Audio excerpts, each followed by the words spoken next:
சாப்பாடு இருக்கு, அம்மாட்ட கேளுங்க. வீடியோ எடுக்க சொல்லியிருக்காங்கம்மா.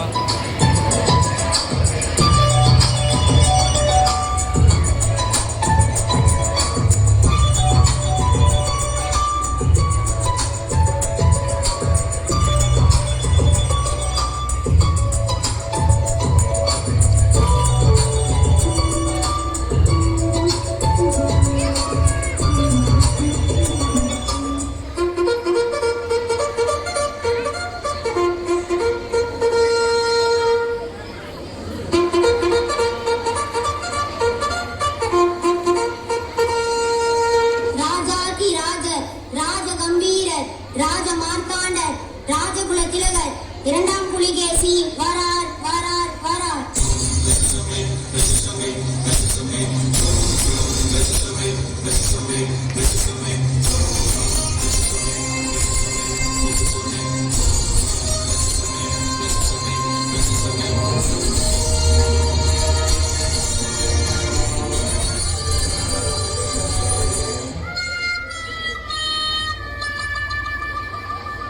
என்ன என்ன இது?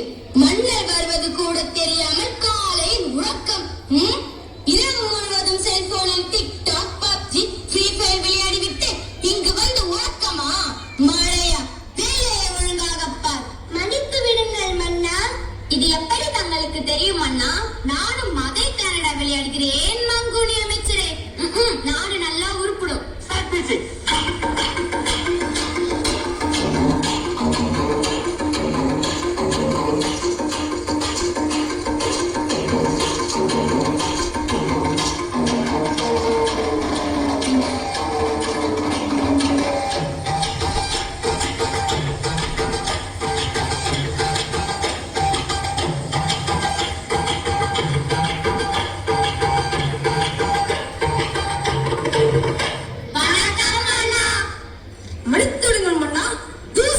என்னது ஜூஸா? ஜூஸ் இல்ல மன்னா, ஜூஸ். ஜூஸா? இன்னொரு முறை எடுத்துற மன்னர் பாவம். அமருங்கள் அமருங்கள். ஓ அருமை அருமை. சரி சரி அமைச்சர்களே, இன்று என்ன விவாதம்?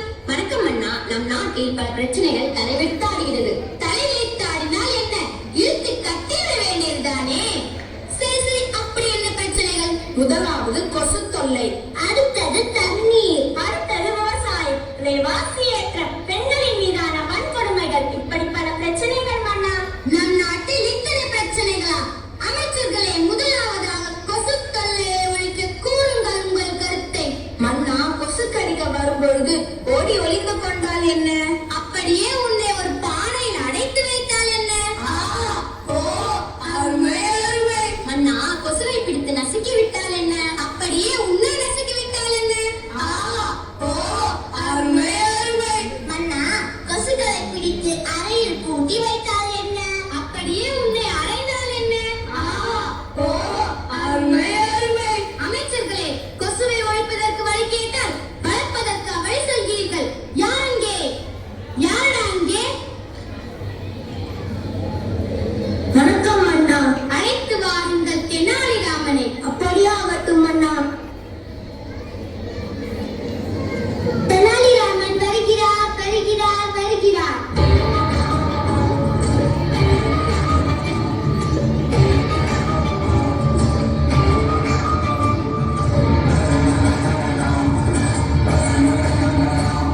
வணக்கம் மன்னா. தங்கள் என்னை அழைத்ததின் நோக்கம்? வாருங்கள் தெனாலிராமா. நம் நாட்டில் கொசு தொல்லை அதிகமாக உள்ளது. அதை ஒழிப்பதற்கு கூறுங்கள் உங்கள் கருத்தை. மன்னா, வீட்டின் அருகாமையில் குப்பை கொட்டாமலும் தண்ணீர் தேங்காமலும் பார்த்துக் கொள்ள வேண்டும். மக்கள் இதை ஏற்றுக்கொள்வார்களா? போ. நீ என் அமைச்சர் அல்லவா? சற்றே யோசிக்க வேண்டிய சிந்தனைதான்.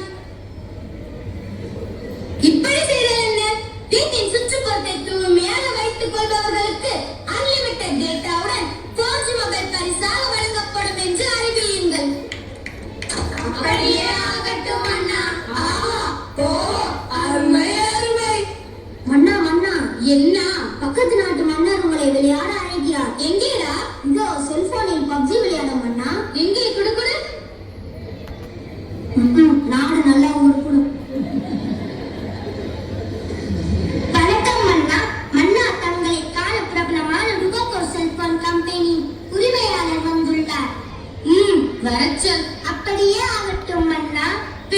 கூட நிம்மதி இல்லை.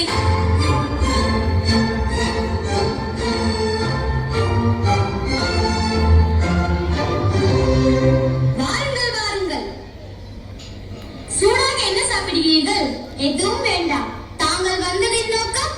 மன்னா, எங்க டுபாக்கோ கம்பெனியின் 6 மொபைலை உங்க நாட்டுல அறிமுகப்படுத்த பெர்மிஷன் வேணும். நீங்கள் எதை வேண்டுமானாலும் வச்சுக்கொள்ளுங்கள். ஆனால் எனக்கு புரிகிறது மன்னா, உங்களுக்கு சேர வேண்டிய கமிஷன் சரியா வந்துடும். நன்றி. தேங்க்யூ. அருமை அருமை.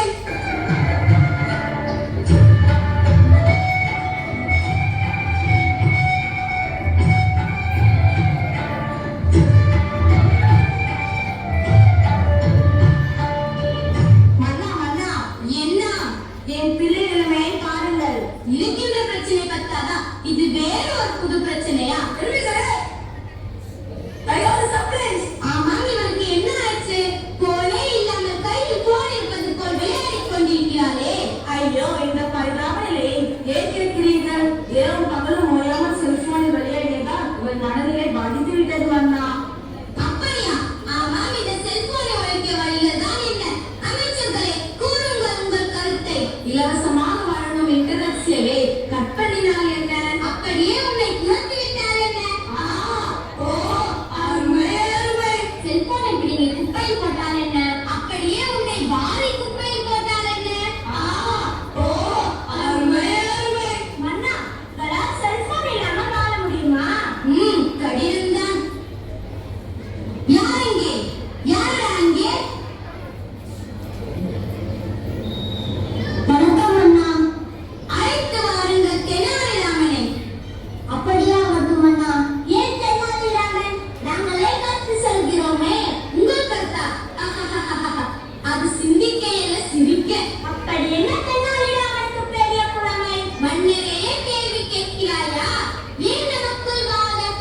தெனாலிராமனிடம் 10 கேள்விகள் கேட்போம். அதற்கு சரியாக பதில் கூறிவிட்டால் அவரே அதில் சிறந்த புலவர் என்று ஏற்றுக்கொள்ளலாமா? அப்படியே ஆகட்டும் அண்ணா.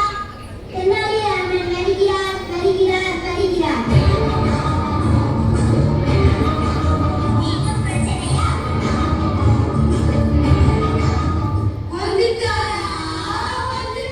வணக்கம் அண்ணா. தாங்கள் என்னை அழைத்ததின் நோக்கம்? வாருங்கள் தெனாலிராமா. நான் இப்போது உங்களின் புலமையை நிரூபிக்க 10 கேள்விகள் கேட்கப் போகிறேன். அதற்கு சரியாக பதில் கூறிவிட்டால் நீங்களே அதில் சிறந்த புலவர் என்று அறிவிக்கப்படும். ஏன் தெனாலிராமா சிரிக்கிறாய்? ஒன்றுமில்லை மன்னா. அமைச்சர்களே, கேள்வியை நீங்கள் கேட்பீர்களா அல்லது நான் கேட்கட்டுமா? நீங்களே கேளுங்கள் மன்னா. பிரிக்க முடியாதது கல்வியும் கசையிலும், பிரிக்க கூடாதது பெற்றோரும் கல்வியிலும், சேர்ந்தே இருப்பது ஆசிரியரும் மாணவரும், சேராதிருப்பது வறுமையும் நோயும், பார்க்க கூடாதது தொலைக்காட்சியும் தொலைபேசியும், பார்க்க கூடியது நேரமும் பள்ளி பேருந்தும், அறிவுக்கு கல்வி, கல்விக்கு பள்ளி, பள்ளிக்கு ஸ்ரீ லட்சுமி நாராயணா. அருமை அருமை. தெனாலிராமா, நீயே அறிவில் சிறந்தவர். அருமை அருமை. என்ன அமைச்சர்களே, இப்போது புரிகிறதா? புரிகிறது மன்னா. தெனாலிராமா, நம் நாட்டு இளைஞர்கள் செல்போனால் சீரழிகிறார்கள். அவர்கள் அதிலிருந்து மீட்க ஏதாவது வழி கூறுங்களேன். மன்னா, மாணவர்கள் மிக முக்கியமானவர்கள். அவர்கள்தான் நம் நாட்டின் வருங்கால தூண்கள். முதலாவது, பெற்றோர்கள் தங்கள் செல்போன்களை குழந்தைகள் கொடுப்பதை தவிர்க்க வேண்டும். அடுத்ததாக, குழந்தைகள் கண்ணால் பார்ப்பதை அப்படியே செய்ய மாற்றிவிடுவார்கள். எனவே பெற்றோர்கள் வீட்டில் அதிக நேரம் தொலைக்காட்சியுடனும் தொலைபேசியுடனும் நேரத்தை செலவழிக்காமல் தங்கள் குழந்தைகளுடன் சேர்ந்து உண்பது, விளையாடுவது, பேசுவதுமாக நேரத்தை செலவழிக்க வேண்டும். குழந்தைகள் போனில் விளையாடாமல் கண்டிப்பாக 1 மணி நேரமாவது ஓடி ஆடி விளையாட வேண்டும். இன்றைய சூழ்நிலைகளில் போன் இல்லாமல் இருப்பது கடினம்தான். உங்களால் முடியுமா மன்னா? கண்டிப்பாக முடியாது. ஷபாஷ் ஷபாஷ் தெனாலிராமா, நீ என் கண்களை மட்டுமல்ல, நம் நாட்டு மக்களின் அனைவரின் கண்களையும் திறந்துவிட்டாய். நம் நாட்டில் உள்ள அனைவரும் தெனாலிராமன் கூறினை கடைபிடிக்க வேண்டும். செல்போனை தேவைக்கு மட்டும் பயன்படுத்த வேண்டும். இதுவே என் கட்டளை. என் கட்டளையே சாசனம். எனக்கு ஒரு நல்ல